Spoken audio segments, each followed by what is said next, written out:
यह बात है द्वापर युग की। समय का चक्र अपनी अंतिम घड़ी में था, जब भगवान श्री कृष्ण ने अपनी सभी जिम्मेदारियां पूरी कर ली थी। धर्म की स्थापना हो चुकी थी और उनका पार्थिव जीवन का लक्ष्य अब संपन्न हो चुका था। उन्होंने निर्णय लिया कि अब उन्हें अपना दिव्य धाम लौट जाना चाहिए। इस अंतिम यात्रा के लिए वे एक शांत स्थान की तलाश में पास एक घने जंगल में रहे। वह एक विशाल बरगद के पेड़ के नीचे गहरे ध्यान में बैठ गए। उनका चेहरा शांति से भरा था, जैसे पूरा ब्रह्मांड उनके अंदर ही समा गया हो। लेकिन विधि का विधान कुछ और ही था। उसी जंगल में एक शिकारी था, जरा नाम का। उसकी दृष्टि तेज थी। वह गलती उससे हो गई। उसने श्री कृष्ण के कमल जैसे चरण को पेड़ से झूलते हुए दूर से एक हिरन की आंख समझ लिया। एक पल की भूख और उसने अपना तीर छोड़ दिया और वो तीर सीधा भगवान श्री कृष्ण के चरणों में जा लगा। और वो तीर लगते ही श्री कृष्ण, जिन्हें कोई शस्त्र छू नहीं सकता था, उन्होंने स्वयं ही अपनी दिव्य अबोध की यात्रा शुरू कर दी। वह अपने परम धाम चले गए। इस घटना के पश्चात पांडवों ने बड़े दुख और श्रद्धा के साथ अपना प्रिय भगवान का अंतिम संस्कार किया। अग्नि जल उठी, वायु घुल गई, लेकिन फिर एक चमत्कार हुआ। भगवान श्री कृष्ण का जो हृदय था वो जला ही नहीं। अग्नि की लपटें उसके इर्द गिर्द घूमती रही, पर उसे छू न सकी। हृदय एक अलौकिक प्रकाश से दीप्तिमान हो रहा था। यह कोई साधारण वस्तु नहीं थी। यह तो भगवान की अमर आत्मा का प्रतीक था, जो आने वाले युगों तक अपनी दिव्यता फैलाने के लिए था। और वही वो ब्रह्म द्रव था जो बाद में जगन्नाथ प्रभु की मूर्ति का आधार बना। भगवान श्री कृष्ण का वो दिव्य हृदय, वो ब्रह्म द्रव अग्नि में भी अधिक रहा। अर्जुन, जो उनके सबसे प्रिय सती थे, उन्होंने भी उसे जलाने की बहुत कोशिश की, लेकिन वह बहुत ही मुश्किल था। अग्निदेव भी उस दिव्य अंश को भस्म नहीं कर पाए। तभी उन्हें आकाशवाणी सुनाई थी, जैसे ऊपर वाले का आदेश मिला, इस पवित्र हृदय को अग्नि में भस्म मत करो, इसे इस समुद्र में विसर्जित कर दो। इसमें भगवान का दिव्य सार है, जो आने वाले युगों तक कल्याण करेगा। और ब्रह्म द्रव्य समुद्र में बहा दिया गया। और वहाँ वो दिव्य अंश भगवान श्री कृष्ण की महाशक्ति लिए हुए अनंत समय तक फैलता रहा। अपने अगले रूप का इंतजार कर रहा था। कई सदियां बीत गई, युग बदलते गए, सभ्यता बदल गई, लेकिन वो दिव्य पदार्थ समुद्र की लहरों पर तैरता रहा, अपनी शक्तियों को संजोए। और फिर नियति उसे पुरुषोत्तम क्षेत्र तक ले आई, जिसे आज हम पूरी कहते हैं। वो दिव्य धातु समुद्र की लहरों के कारण धरती के करीब आया, लेकिन किसी को इसकी खबर नहीं थी। वो एक राज बनकर, एक अद्भुत शक्ति बनकर समुद्र की गहराइयों में ही छिपा रहा, अपने सही समय का इंतजार करते हुए, जब राजा इंद्रदुम्ना की भक्ति उसे बाहर निकालेगी। बहुत साल पहले की बात है। प्राचीन पुरी में, जहाँ शांति और समृद्धि का वास था, राजा इंद्रदुम्ना राज करते थे। उनका शासन सिर्फ राजनीति से ही नहीं, बल्कि धर्म और न्याय के मूल्यों पर गहराई से आधारित था। राजा इंद्रदुम्ना सिर्फ एक शासक नहीं थे, बल्कि वो तो एक परम भक्त थे। अपनी प्रजा के स्नेह भरे पालक थे, और उनके हृदय में एक अनोखी अभिलाषा थी, एक ऐसी इच्छा जो उनकी हर सोच, हर सांस में घुली हुई थी। उनकी सबसे बड़ी इच्छा थी भगवान विष्णु के साक्षात दर्शन की, उनके दिव्य रूप को अपनी धरती पर स्थापित करने की। हर पाल, हर सांस के साथ उनके मन में यही एक प्रश्न घूमकर रहता था, कैसे मिलेगी मुझे भगवान की कृपा, कैसे होंगे उनके दर्शन, कैसे होंगे उनके स्वयं रूप मेरे राज्य में स्थापित। रात गहरी थी और पूरी नगर गहरी नींद में सोया हुआ था, लेकिन राजा इंद्रदुम्ना की नींद आज आम नींद नहीं थी। वो एक ऐसे लोक में प्रवेश कर रहे थे जहां स्वर्ग और पृथ्वी एक हो जाते हैं। एक रात राजा को एक अद्भुत स्वप्न आया। भगवान विष्णु स्वयं प्रकट हुए। उनकी दिव्य छवि से पूरा स्वप्नलोक प्रकाशित हो उठा। राजा इंद्रदुम्ना उन्हें देखकर निश्चल हो गए। उनकी आंखों में भक्ति और आश्चर्य का सागर उमड़ पड़ा। हे राजन इंद्रदुम्ना, तुम्हारी भक्ति और श्रद्धा से मैं प्रसन्न हूँ। तुम्हारी इच्छा अवश्य पूर्ण होगी। जागो मेरे प्रिय भक्त, तुम्हें समुद्र तट पर एक दिव्य दारू मिलेगा। ये कोई आम लकड़ी नहीं होगी, इसमें मेरी शक्ति का अंश होगा। इसी दारू से मेरे रूप का निर्माण होगा। 3 अद्भुत प्रतिमाएं जो दुनिया को मेरे आशीर्वाद का दर्शन कराएंगी। भगवान का संदेश राजा के हृदय में समा गया। ये सिर्फ एक स्वप्न नहीं था, ये तो एक दिव्य संकेत था, एक आशीर्वाद था, जो उनकी लंबी इच्छा को पूर्ण करने की दिशा में पहला कदम था। जब राजा की आंख खुली तो उनका मान शांति और नए उत्साह से भरा था। अब उन्हें पता था कि उनकी खोज कहाँ से शुरू होगी। सुबह होते ही राजा इंद्रदुम्ना ने एक पल भी नहीं गवाया। उनके मन में भगवान विष्णु का संदेश ताजा था और उनकी आंखों में एक नया तेज था। उन्होंने तुरंत अपने सभी मंत्रियों और सैनिकों को आदेश दिया, उस दिव्य दारू की खोज करो जो समुद्र तट पर मिलेगा। राजा का आदेश स्पष्ट था और फिर हर दिशा में खोज शुरू हुई। सैनिकों ने घने जंगलों को छाना, नदी किनारों की तलाशी ली और तटीय क्षेत्रों में कदम कदम पर ध्यान दिया। दिन हफ्तों में, हफ्ते महीनों में बदले, लेकिन दारू का कोई निशान नहीं था।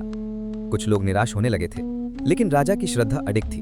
और फिर जब सबसे ज्यादा निराशा छा रही थी, जब उम्मीद की किरण धीरे धीरे कमजोर पड़ रही थी, तब एक दिन समुद्र तट पर उन्हें मिला वही अद्भुत तेजस्वी दारू। ये कोई आम लकड़ी का टुकड़ा नहीं था, ये तो स्वयं प्रकाशित हो रहा था। उसकी दिव्यता उसके हर रेशे से झलक रही थी, मानो भगवान स्वयं उस रूप में प्रकाशित हुए हों। वही दारू जिसके लिए राजा इंद्रदुम्ना ने इतनी लंबी खोज की थी, अब उनके सामने था, एक साक्षात दिव्य चमत्कार। क्षण भर में ही ये खबर तेजी से पूरे पुरी में फैल गई। हर दिशा से लोग दौड़े चले आए उस अद्भुत दृश्य को देखने, जिसे राजा इंद्रदुम्ना ने स्वप्न में देखा था। और जब राजा स्वयं उस दारू के सामने पहुंचे, राजा इंद्रदुम्ना की आंखों में आनंद के आंसू थे। उनका हृदय भक्ति और कृतज्ञता से भर पड़ा था। ये सिर्फ एक लकड़ी का टुकड़ा नहीं था उनके लिए, ये भगवान का साक्षात आशीर्वाद था, उनके सपनों का साकार होना था। ये वही दिव्य दारू था जिसका उन्हें स्वप्न में दर्शन हुआ था, वही अद्भुत दारू जिसके लिए उन्होंने इतनी कठिन खोज की थी, जिसके लिए उनकी प्रजा ने इतना परिश्रम किया था। भगवान ने उनकी प्रार्थना सुन ली थी। लोग झुंड के झुंड आने लगे दारू के दर्शन करने, उसकी महिमा गाने। उनकी आंखों में भी आश्चर्य और भक्ति थी।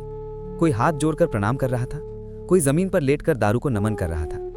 भक्ति के गीत और स्तुतियां वातावरण में गूंजने लगती हैं। पूरी नगर आज एक दिव्य चमत्कार का साक्षी बन गया था। दारू के रूप में भगवान ने अपने भक्तों को अपना साक्षात आशीर्वाद दिया था।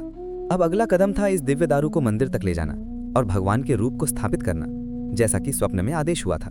उस दिव्य दारू को बड़े ही सम्मान और उत्साह के साथ समुद्र तट से उठाकर नया मंदिर के नजदीक एक पवित्र निर्माण स्थल पर लाया गया। हवा में एक नया उत्साह था, एक प्रतीक्षा थी। अब क्या होगा? कैसे ये अद्भुत दारू भगवान का रूप लेगा? मंत्री जी, ये दारू दिव्य है, लेकिन इसे उकेरेगा कौन? कौन इतना निपुण शिल्पकार है जो भगवान के इस रूप को इस दारू से निकाल सके? महाराज, हमने सबसे बड़े शिल्पकारों को बुलवाया है, पर किसी में इतनी शक्ति और दिव्य दृष्टि नहीं दिखती। राजा और उनकी प्रजा चिंतित थे, लेकिन तभी एक अद्भुत घटना घटी। एक वृद्ध शिल्पकार के रूप में भगवान विश्वकर्मा स्वयं आए, मानो स्वर्ग से उतर कर आए हों। उनके चेहरे पर ज्ञान और शांति का तेज था। विश्वकर्मा, जो स्वर्ग के महाशिल्पकार हैं, दारू ब्रह्मा से मूर्तियां बनाने के लिए राजी हो गए, लेकिन उनकी एक खास शर्त थी। उन्होंने कहा, मैं ये काम जरूर करूंगा, पर मेरी एक शर्त है। जब तक मैं इन मूर्तियों को पूरा नहीं कर लेता, मुझे पूरी तरह से अकेला रहना होगा। कोई भी किसी भी हालत में मेरी कार्यशाला का दरवाजा नहीं खोलेगा जब तक मैं खुद बाहर आकर ये ना कहूं कि काम पूरा हो गया है। विश्वकर्मा ने आगे बताया कि उन्हें ये अद्भुत काम पूरा करने में 21 दिन लगेंगे। इस शर्त पर सब सहमत हो गए और विश्वकर्मा अपनी कार्यशाला में चले गए, जहां उन्होंने दारू ब्रह्मा से मूर्तियां बनाने का काम शुरू कर दिया। बाहर सब इंतजार कर रहे थे उनके दरवाजे खुलने का और भगवान की मूर्तियों के प्रकाशित होने का। दिनों दिन उस कमरे के अंदर से मूर्ति बनाने की आवाजें गूंजती रहीं, कभी छीने की लयबद्ध थक, तो कभी आरी की रगड़।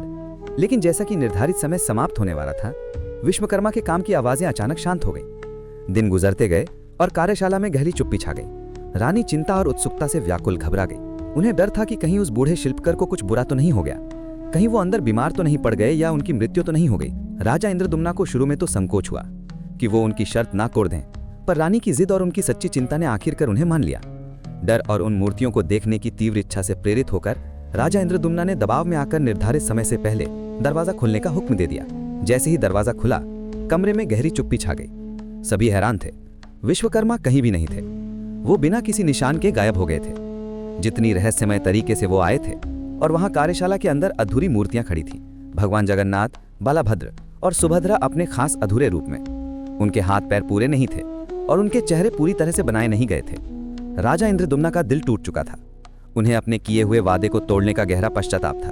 उनके मन में एक ही बात थी, उन्होंने एक बड़ा पाप किया है। जिन मूर्तियों को उन्होंने बनाने का संकल्प लिया था, वो अब अधूरी थीं, पूजा के योग्य नहीं लग रही थीं। राजा को डर था कि उनकी इस गलती का बोझ उनकी प्रजा पर भी पड़ेगा। लेकिन जब राजा इस गहरे दुख में डूबे हुए थे, तभी भगवान विष्णु ने एक दृश्य में दिखाई दिए। उन्होंने बड़े ही आश्वासन भरे शब्दों में राजा को समझाया। उन्होंने कहा कि ये जो अधूरे रूप थे, वो उनकी इच्छा और उनके स्वभाव का एक अनोखा प्रतिनिधित्व थे। भगवान ने कहा कि हे इंद्रदुम्ना, तुम्हारी मानव बुद्धि मेरी पूरी व्याख्या नहीं कर सकती। मैं समस्त ब्रह्मांड में व्याप्त हूँ और मेरा रूप इतना विशाल है कि कोई भी मानव शरीर या मूर्ति मुझे पूरी तरह से दर्शा नहीं सकती। मैं तुम्हारी सोच से परे हूँ, मेरे रूप की कोई सीमा नहीं है। भगवान के इन शब्दों ने राजा को हैरान कर दिया। उन्हें एहसास हुआ कि वो भगवान को एक सीमित रूप में देख रहे थे, जबकि उनकी वास्तविकता असीम थी। फिर भगवान ने आगे बताया, जो मूर्तियां तुम्हें अधूरी लग रही हैं, वो केवल एक दृष्टि भ्रम है। मेरा वास्तविक तत्व, मेरा पूर्ण ब्रह्मांड रूप पूर्ण और संपूर्ण है। ये अधूरापन तो केवल एक दिखावा है, ताकि मानव जाति मेरी असीम शक्ति को समझ सके। मैं अपने दिव्य रूप में हमेशा पूर्ण रहता हूँ। राजा के मन से एक बोझ सा उतर गया। उन्हें समझ आया कि भगवान की दिव्यता उनके रूप तक सीमित नहीं है। सबसे महत्वपूर्ण संदेश देते हुए भगवान ने कहा, हे राजा, इन अधूरे रूपों के माध्यम से मैं मानवता को ये सिखाता हूँ कि हम सबको अपने और दूसरों के कामियों को स्वीकार करना चाहिए। तुम्हारी तरह ही हर मानव में कुछ न कुछ अधूरापन होता है, कुछ कमियां होती हैं। लेकिन मेरी कृपा इन सब सीमाओं को पार कर जाती है। मैं सबको उनकी कमियों के साथ भी अपनाता हूँ। मेरी भक्ति में कोई दोष नहीं होता, सिर्फ प्रेम होता है। भगवान के इन वचनों को सुनकर राजा इंद्रदुम्ना की आंखों में आंसू आ गए। उनका सारा डर, सारी चिंता एक पल में गायब हो गई। उन्हें समझ आया कि उनकी अधूरी मूर्तियां असल में भगवान की दिव्य इच्छा का प्रतीक थीं, जो मानव जाति को एक बहुत बड़ा संदेश देना चाहती थी। राजा ने भगवान को प्रणाम किया और उनके मन में अब केवल शांति और भक्ति थी।